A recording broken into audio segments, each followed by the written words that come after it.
आज हम आपको जो जीएस पेपर 2 है उसका सिलेबस याद कराएंगे। देखो जीएस 2 जो ये सिलेबस बनाया था यूपीएससी ने वो 2013 में बनाया था, उसमें 10 साल हो गए हैं। तो जो कन्वेंशनल क्वेश्चंस हैं यूपीएससी ऑलरेडी पूछ चुका है। तो आपको ये समझना पड़ेगा कि क्या क्या स्कोप है। Almost 30-40% questions in both 2 and 3 comes from current affairs. मैं आपको क्वेश्चंस भी बताऊंगा कि कौन से सिलेबस के किस पार्ट से कौन कौन सा क्वेश्चंस एग्जैक्टली पूछ रहा है यूपीएससी। बच्चा लोग वेलकम बैक। आज हम आपको जो जीएस पेपर 2 है उसका सिलेबस याद कराएंगे। आपने देखा होगा कि जीएस पेपर 1 के 3 कंपोनेंट हमने पढ़े थे। हिस्ट्री में आर्ट एंड कल्चर देखा था, वर्ल्ड हिस्ट्री देखा था, इंडियन हिस्ट्री देखा था। उसमें फ्रीडम स्ट्रगल देखा था, freedom struggle, post independence, consolidation देखा था, और एट प्रेजेंट में क्या चल रहा है, इफेक्ट ऑफ ग्लोबलाइजेशन देखा था, सोसाइटी पढ़ा था हमने, और ज्योग्राफी पढ़ा था। आज जीएस 2 कवर कराएंगे। बट बिफोर कवरिंग जीएस 2, देखो जीएस 2 जो ये सिलेबस बनाया था यूपीएससी ने वो 2013 में बनाया था, उसमें 10 साल हो गए हैं। तो जो कन्वेंशनल क्वेश्चंस हैं यूपीएससी ऑलरेडी पूछ चुका है। अब वो थोड़ा करंट अफेयर्स काफी पूछता है जीएस पेपर 2 और जीएस पेपर 3 में। तो आपको ये समझना पड़ेगा कि क्या क्या स्कोप है। कि अगर मैं पढ़ रहा हूं कि सेंटर और स्टेट कोऑर्डिनेशन, तो सेंटर स्टेट कोऑर्डिनेशन में क्या करंट में चल रहा है। 2 और 3 के लिए आपको करंट अफेयर्स काफी अच्छे से पढ़ना पड़ेगा। Almost 30-40% question in both 2 and 3 comes from current affairs. So पहले सिलेबस याद करते हैं जीएस पेपर 2 का। उसके बाद में मैं आपको क्वेश्चंस भी बताऊंगा कि कौन से सिलेबस के किस पार्ट से कौन कौन सा क्वेश्चंस एग्जैक्टली पूछ रहा है। 3 पार्ट है, as I told you that we have first is the constitution and polity, governance and social justice और international relations. First is question number 1, 2 and 3। आपको पता है 1 to 10 क्वेश्चंस 10 मार्कर होते हैं, 11 to 20 15 मार्कर होते हैं। सो जो ये फर्स्ट है जनरल स्टडीज पेपर 2 का कॉन्स्टिट्यूशन एंड पॉलिटी, उससे मोटा मोटी 6 क्वेश्चन आते हैं। जो स्टैटिक पोर्शन है ये मेजरली 6 कौन कौन से, क्वेश्चन नंबर 1 2 3 एंड 11 12 13। ये मैं आपको एवरेज बता रहा हूं पिछले 8-10 सालों का, 2015 के बाद जब से उन्होंने 10 और 15 मार्कर क्वेश्चंस पूछना स्टार्ट किया है। 2013 एंड 2014 में 12.5 मार्कर क्वेश्चन यूपीएससी पूछता था। अब इसको याद कर लेते हैं, ठीक है। मैं आपको 100% याद करा दूंगा, मोटा मोटी 80-85% of the syllabus of GS paper 2। Just give me your next 2 minutes. So इसको उन्होंने टोटल 9 पार्ट्स में डिवाइड कर रखा है, जिसको मैंने सेग्रीगेट कर दिया 3 अलग अलग कंपोनेंट्स में। अब वो 3 पार्ट्स क्या क्या है। सबसे पहले तो इंडियन कॉन्स्टिट्यूशन, वो तो बेडरॉक है ना, जहां कोई भी पावर डिराइव कर रहा है वो तो कॉन्स्टिट्यूशन से डिराइव कर रहा है। अब कॉन्स्टिट्यूशन में भी क्या क्या पढ़ना है, तो मैंने एक एक्रोनिम बनाया है ABEFPU। ABEFPU क्या है कि कॉन्स्टिट्यूशन के अमेंडमेंट कौन कौन से हुए हैं, कॉन्स्टिट्यूशन का बेसिक स्ट्रक्चर क्या क्या हुआ है, कॉन्स्टिट्यूशन का इवोल्यूशन कैसे कैसे हो रखा है, फिर कॉन्स्टिट्यूशन के मेजर फीचर्स क्या हैं, फंडामेंटल राइट क्या हैं, फंडामेंटल ड्यूटीज क्या हैं, सेंटर स्टेट रिलेशन क्या है, प्रेसिडेंट क्या है। तो ये सारे हमारे फीचर्स हो गए। फिर कॉन्स्टिट्यूशंस के सिग्निफिकेंट प्रोविजंस क्या हैं, उनमें कंपैरिजन क्या है, डिफरेंस क्या है, और लास्ट हिस्टोरिकल अंडरपिनिंग्स क्या है। तो सबसे पहले आपको इंडियन कॉन्स्टिट्यूशन का ABEFPU पढ़ना है। सेकेंड हमारा आता है, अब हम उस कॉन्स्टिट्यूशन को कंपेयर करेंगे, बिकॉज बोलते हैं ना इंडिया ने बहुत सारे कॉन्स्टिट्यूशंस के अच्छी अच्छी चीजें बोरो की थी। सो हमने डीपीएसपी कहीं से बोरो किया, फंडामेंटल राइट्स कहीं से बोरो किया, then we have fundamental duties कहीं से बोरो किया, फिर प्रेसिडेंट का इलेक्शन कहीं से बोरो किया है। कौन कौन सी कंट्रीज से हमने क्या क्या बोरो किया है। एक क्वेश्चन हर साल आता है इसमें, इंडियन कॉन्स्टिट्यूशन को यूएस से कंपेयर कर दिया, फ्रांस से कर दिया, यूएसएसआर से कर दिया, विद इन कॉन्स्टिट्यूशन कोई छोटा पार्ट कंपेयर कर दिया कि Indian fundamental rights and US fundamental rights, India का अमेंडमेंट प्रोसेस और मे बी यूके या यूएसए का अमेंडमेंट प्रोसेस। सो ये सेकेंड पार्ट हो गया, कंपेरिजन ऑफ दिस। मैंने 2 चीजें बताई, इंडियन कॉन्स्टिट्यूशन, कॉन्स्टिट्यूशन का अमेंडमेंट क्या है, बेसिक स्ट्रक्चर क्या है, एवोल्यूशन क्या है, वेरियस फीचर्स क्या है, एंड P फॉर प्रोविजंस क्या है, U is for historical underpinnings. And second हमने इसको कंपेयर किया वर्ल्ड के अदर कॉन्स्टिट्यूशन से। अब कॉन्स्टिट्यूशन तो पढ़ लिया, अब फिर ये जो 4 कंपोनेंट है, पॉइंट नंबर 3 4 5 6, उसमें हम अलग अलग जो बॉडीज बना दी हमने कॉन्स्टिट्यूशन में, उनके आपस में कैसे कोऑर्डिनेटेड एफर्ट्स हैं वो पढ़ेंगे। फर्स्ट वाले देख लेते हैं, सेपरेशन ऑफ पावर्स। मैंने बहुत सारी बॉडी तो बना दी है कि भाई जुडिशरी भी कुछ है, एग्जीक्यूटिव भी कुछ है, लेजिस्लेचर भी कुछ है, CAG भी कुछ है, सब कुछ है। उनको आपस में कंपैरिजन भी तो होना चाहिए, उनको आपस में बैलेंस भी तो करना है, जिसको बोलते हैं हम doctrine of checks and balances. So first आप separation of power between various organs and dispute redressal mechanism, कि अगर एक बॉडी को दूसरे बॉडी से प्रॉब्लम है तो डिस्प्यूट रेड्यूसल मैकेनिज्म क्या है। तो सबसे पहले हमने कॉन्स्टिट्यूशन के 2 पार्ट पढ़े, फिर हमने पढ़ा कि ये जितनी भी बॉडीज हैं उसमें सेपरेशन ऑफ पावर क्या होगा।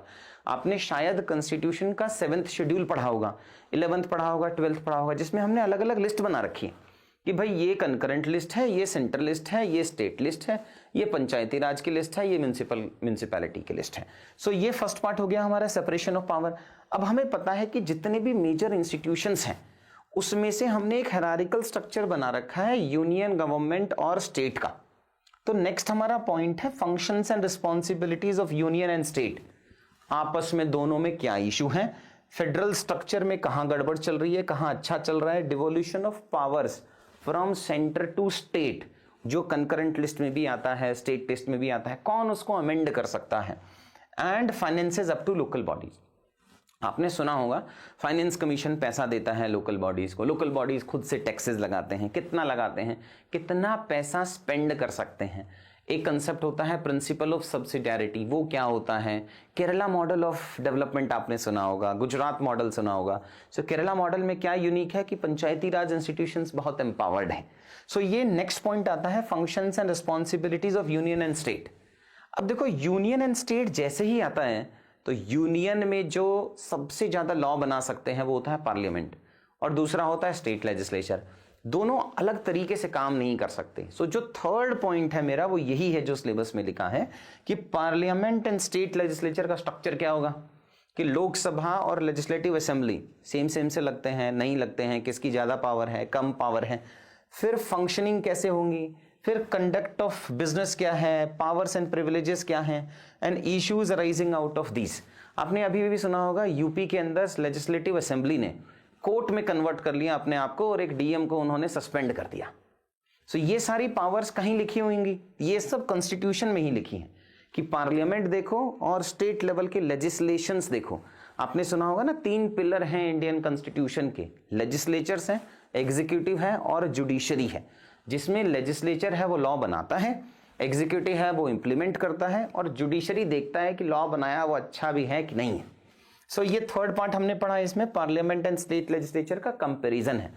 फिर जो बाकी दोनों बॉडी बच गई, ये तो लेजिस्लेचर हो गया, एग्जीक्यूटिव बचा और जुडिशरी बचा, वो यहां पे आ जाएगा। Structure, organisation and functioning of the executive and the judiciary. इसमें आपको वेरियस मिनिस्ट्रीज हैं, सेंट्रल लेवल पे डिपार्टमेंट हैं, प्रेशर ग्रुप्स हैं, बहुत सारे फॉर्मल इनफॉर्मल एसोसिएशंस हैं, and their role in the Indian polity. So ये 4 पार्ट हमने फिनिश कर दिए। अभी आप इस वीडियो को पॉज कर देना, एक बार इसको वापस से पढ़ना, फिर हम नेक्स्ट पे चलेंगे। मैं आपको लास्ट में वापस से एक याद कराता हूं। नेक्स्ट चलते हैं हमारे गवर्नेंस। देखो सिलेबस याद करना बहुत जरूरी है, तभी आप चीजें कनेक्ट कर पाएंगे लिखते समय, और अगर आप कनेक्ट नहीं कर पाएंगे तो एक अच्छा आंसर नहीं लिख पाएंगे। सेकंड हमारा आता है that is related to governance and social justice. Governance and social justice में 7 कंपोनेंट है। पुराने में 9 पार्ट्स में डिवाइडेड था, ये 7 पार्ट्स में डिवाइडेड है। बहुत सिंपल है, कुछ खास मेहनत नहीं करनी है, जस्ट नेक्स्ट 30-35 सेकंड्स में आपको एक्सप्लेन कर दूंगा। तो देखो सबसे पहले क्या है, government policies and interventions for development in various sectors. अब इंडिया एज ए कंट्री, बहुत कहीं कहीं अर्बन एरियाज में बहुत अमीर लोग रहते हैं, सेम अर्बन एरियाज में स्लम भी हैं। इसका मतलब गवर्नमेंट को डेवलपमेंट करना है, जो इनइक्वालिटी है उसको कम करना है। ये बेसिक है गवर्नेंस और सोशल जस्टिस में।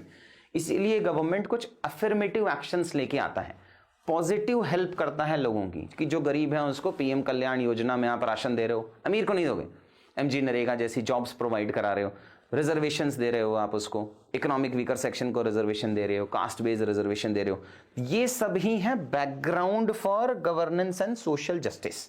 अब बस हमें सिलेबस याद करना है। तो क्या है, सबसे पहले तो बहुत सारी गवर्नमेंट पॉलिसीज हैं। क्यों कर रहा है, डेवलपमेंट के लिए कर रहा है। सो डेवलपमेंट करने के लिए हमें कुछ इंस्टीट्यूशन तो चाहिए, एनजीओ चाहिए, सेल्फ हेल्प ग्रुप चाहिए, प्रेशर ग्रुप्स चाहिए। ये सारे जो काम है इन सबको हम कहते हैं डेवलपमेंट इंडस्ट्री। सबसे पहले भावना क्या है कि भी डेवलपमेंट करना है, इंटरवेंशन करना है गवर्नमेंट को बहुत कुछ अच्छा करने के लिए। करेगा किससे, करेगा ये सारे डेवलपमेंट इंडस्ट्री और वेरियस डेवलपमेंट प्रोसेसेस से। उसके लिए क्या चाहिए, रोल ऑफ एनजीओ क्या है, एसएचजी क्या है, बाकी सारे ग्रुप्स क्या हैं, डोनर्स क्या हैं, चैरिटीज क्या हैं, इंस्टीट्यूशंस क्या हैं, स्टेक होल्डर्स क्या हैं।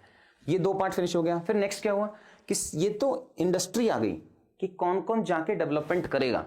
करेगा किसका भाई, वीकर सेक्शन का करेगा, वल्नरेबल सेक्शन का करेगा। So welfare schemes for vulnerable sections of the population, centre भी अपनी स्कीम ला सकता है, स्टेट भी अपनी स्कीम ला सकता है। फिर वो स्कीम्स कितना अच्छा परफॉर्म कर रही हैं, क्या मैकेनिज्म है, पैसा कहाँ से आएगा, मेंबर्स कहाँ से आएंगे, खुद हायरिंग करेगा, डेपुटेशन पे आएंगे, कौन कौन से लॉज बने हैं, इंस्टीट्यूशंस हैं, वेरियस बॉडीज हैं constituted for the protection and betterment of the vulnerable section. तो ये 3 पार्ट हो गए हमारे। सबसे पहले गवर्नमेंट को कुछ डेवलपमेंट के इंटरवेंशन करने हैं, ये सबसे पहले हो गया। सेकंड, इंटरवेंशन करने के लिए कोई मैं बॉडीज बनाऊंगा जिसको हम कहते हैं कि डेवलपमेंट इंडस्ट्री, एसएचजीज हो गए, एनजीओज हो गए, प्रेशर ग्रुप्स हो गए, बाकी सारे इंस्टीट्यूशंस हो गए। फिर ये इंडस्ट्री किसी का वेलफेयर करेगी, तो किसका वेलफेयर करेगी, ये वल्नरेबल सेक्शंस हो गए, उनकी बहुत सारी स्कीम्स लेके आएंगे हम, बहुत मैकेनिज्म्स होंगे, लॉज बनेंगे एटसेट्रा। फिर नेक्स्ट आता है कि ये तो जेनरिक हो गया यार, अब हमें ये पता है, आपने शायद एसडीजी का नाम सुना होगा, सस्टेनेबल डेवलपमेंट गोल्स, उसमें जो गोल्स डिफाइंड है, करना हमें बहुत कुछ है, बट वहां कुछ कुछ टारगेट है। जैसे first SDG caters to the poverty, फिर एक हंगर का होगा, एक एजुकेशन का होगा, एक वल्नरेबल सेक्शन का होगा। तो ये 3 जनरल हुए। अब नेक्स्ट 2 हैं वो स्पेसिफिक टारगेट करेंगे यहां पे कि क्या होगा, issues related to development and management of social sector relating to health, related to education, related to human resources, and next issues related to poverty and hunger.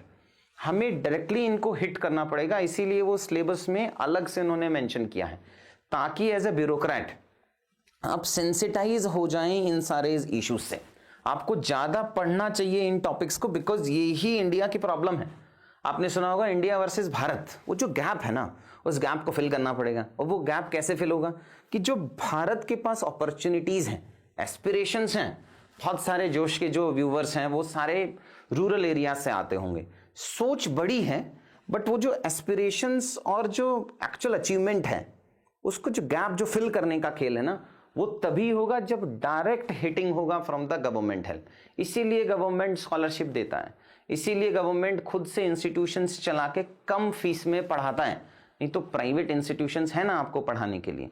तो पहले तीनों जनरल थे, बाकी दोनों जो इश्यूज हैं एट प्रेजेंट, पॉवर्टी का issue है, एजुकेशन का इशू है, हेल्थ का इशू है, हंगर का इशू है, उन सबको डायरेक्ट हिट करता है। तो इन सब के आपके पास 5-5, 6-6 पेज के नोट्स होने चाहिए कि भाई एजुकेशन में क्या इशू है, क्या ग्रॉस एनरोलमेंट रेशियो का प्रॉब्लम है कि लर्निंग आउटकम ही नहीं है, क्या लोअर एजुकेशन में प्रॉब्लम है कि हायर एजुकेशन में प्रॉब्लम है, क्या फॉरेन यूनिवर्सिटीज को इंडिया में अलाउ कर देना चाहिए या इंडियन यूनिवर्सिटीज को ही इतना अच्छा कर दो कि वो ग्लोबल रैंकिंग में आने लग जाए। सो ये सारी चीजें आपको यहां पे पढ़नी पड़ेंगी। नेक्स्ट थर्ड आता है कि इंपॉर्टेंट एस्पेक्ट्स ऑफ गवर्नेंस। अब गवर्नेंस क्या प्रोसेस होता है कि गवर्नेंस में जितने भी लोग हैं, सेंट्रल गवर्नमेंट है, स्टेट गवर्नमेंट है, पंचायती राज है, सिविल सोसाइटी है, एनजीओज हैं, सिटीजन हैं, सब मिलके कंट्री के बेटरमेंट के लिए काम कर रहे हो, सारे सर्विस प्रोवाइडर हो। तो अब उसमें क्या चाहिए, कंसेंसस ओरिएंटेड होना चाहिए, रिस्पॉन्सिव होना चाहिए, अकाउंटेबिलिटी होना चाहिए, ट्रांसपेरेंसी होना चाहिए, रूल ऑफ लॉ होना चाहिए, इफेक्टिवनेस होनी चाहिए, एफिशिएंसी होनी चाहिए। तो ये सारे गवर्नेंस के जो फीचर्स हैं वो यहाँ पे। और लास्ट हमारा आ जाता है जिसके लिए तुम तैयारी कर रहे हो, इंडिया डेमोक्रेसी है, तुम फ्यूचर सिविल सर्विसेज हो, तो role of civil services in democracy. Because इस पे ना एक बहुत अच्छा एक डिबेट चलता है कि देखो सिविल सर्विसेज तो रूल बाउंडेड है, जो ऊपर से ऑर्डर आ गया वो कर दिया, और डेमोक्रेसी तो मेजॉरिटी रूल्स पे चलती है। सो कहीं ऐसा तो नहीं है कि सिविल सर्विसेज और डेमोक्रेसी एक दूसरे के अगेंस्ट है। तो ये एक काफी डिबेट चलता है, बिकॉज सिविल सर्विसेज स्टेटस क्वो है, रूल बाउंडेड है, हायरार्किकल स्ट्रक्चर है, और डेमोक्रेसी तो सब कुछ लोगों by the people for the people है। सो कहीं ये एक दूसरे के अगेंस्ट तो नहीं है। तो यहां पे हम पढ़ेंगे कि नहीं, both of them are complementary to each other. So ये 7 सेक्शन है। लास्ट लाता हूं इंटरनेशनल रिलेशंस वाला, ये सिंपल है। देखो यूपीएससी को क्या इंटरेस्ट है, दुनिया में कुछ भी चले उसका इंपैक्ट ऑन इंडिया, उतना ही पढ़ना है आपको। ऐसा नहीं है कि आप यूरोपियन यूनियन के अंदर 2 कंट्रीज का इशू चल रहा है और आप पढ़ रहे हो कि बलूचिस्तान में क्या चल रहा है फॉर एग्जांपल, या वहां पे किसी 2 स्पेन वर्सेस पुर्तगाल में कुछ इशू चल रहा है। नहीं, अगर स्पेन वर्सेस पुर्तगाल का इशू का इंपैक्ट इंडिया पे पड़ रहा है तो वो एग्जाम में पूछेगा, नहीं तो नहीं पूछेगा। सो ये 4 पार्ट्स में डिवाइड हो रखा है। India and it's neighbour relations, direct impact पड़ता है। फिर bilateral, regional and global groupings हैं, आपने सुना होगा ना, बहुत सारी ग्रुपिंग्स हैं। जैसे RECP का इंडिया मेंबर नहीं बना, मोदी जी ने बोला कि नहीं मुझे फीलिंग नहीं आ रहा, it is against Gandhi ji तलिस्मन, कि जैसे ही आप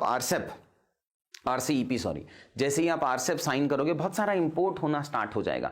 सो इंटरनेशनल ग्रुपिंग्स क्या हैं और इंडिया पे उसका इंपैक्ट क्या होगा, हर चीज में यूपीएससी ने स्पेसिफिक दिया कि ये जितने भी ग्रुपिंग्स हैं, रीजनल हैं, बायलेटरल हैं, ग्लोबल हैं, इन्वॉल्विंग इंडिया और अफेक्टिंग इंडियाज इंटरेस्ट, अगर इंडिया उसका मेंबर नहीं भी है बट अगर वो इंडिया को इंपैक्ट कर रहा है, जैसे आपने ओईसीडी है, ओईसीडी इंडिया तो मेंबर नहीं है उसका, लेकिन ओईसीडी का इंपैक्ट इंडिया पे जरूर पड़ता है। जैसे G8 है, G7 है, इंडिया मेंबर नहीं है बट उसका इंपैक्ट इंडिया पे पड़ेगा, तो आपको पढ़ना पड़ेगा। G20 है, इंडिया मेंबर भी है और इस पे इंपैक्ट भी पड़ता है, तो प्री में क्वेश्चन भी पूछ लिया था, which of the following are the members of G20 countries. फिर है थर्ड है effect of policies and politics of developing country.